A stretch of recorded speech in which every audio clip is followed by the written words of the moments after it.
So here's another piece that instantly caught my eye at the thrift store. Now, I know what you're thinking. This chair caught your eye. My husband gave me the same crazy look.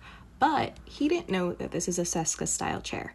It's iconic in the furniture world, and over the years, it's had many different iterations. This one in particular looks like it was in an office in the 80s. But nevertheless, this one needed some saving. I could not let it continue living this life being judged. So I bought it for $5 and I gave it a whole new makeover. I started by removing the back and the seat of the chair and then removing the cushions inside. The corners were held together with dovetails, which was actually good because I could pull that apart and then just use some wood glue to put it back together. Then I sanded both the seat and the back frame to get off all the existing paint that was on it.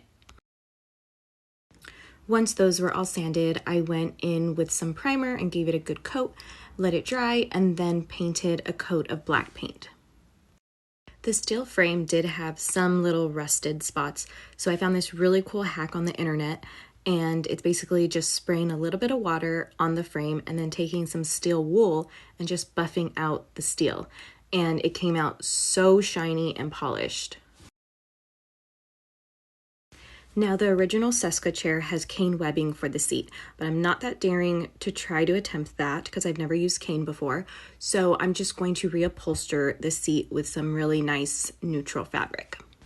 So I just cleaned up the piece of wood and added some glue with some new padding. And then I took my fabric and just wrapped it around the seat and used my staple gun and stapled it all together. Then I just slid it back into the frame and using some wood glue, I reattached all the sides. Then I took a large clamp and clamped it all together to dry.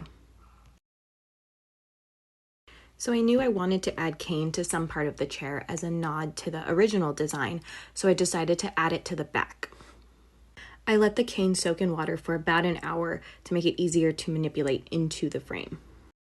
Then I cut the cane to be the same shape as the frame, and I added about 1 inch all around. Now with a little trial and error, I just kind of stuffed the corners, giving it a little fold on each side. You can see I have a bunch of different tools here that I gave a shot. I found a flathead screwdriver, ended up working the best, especially for those corners.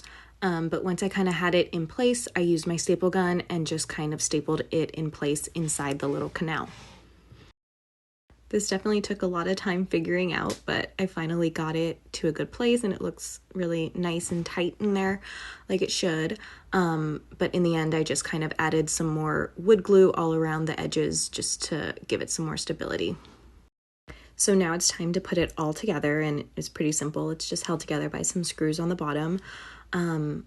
But dude, it came out so damn good. I'm so proud of this little guy. He's not that sad little chair at the thrift store anymore.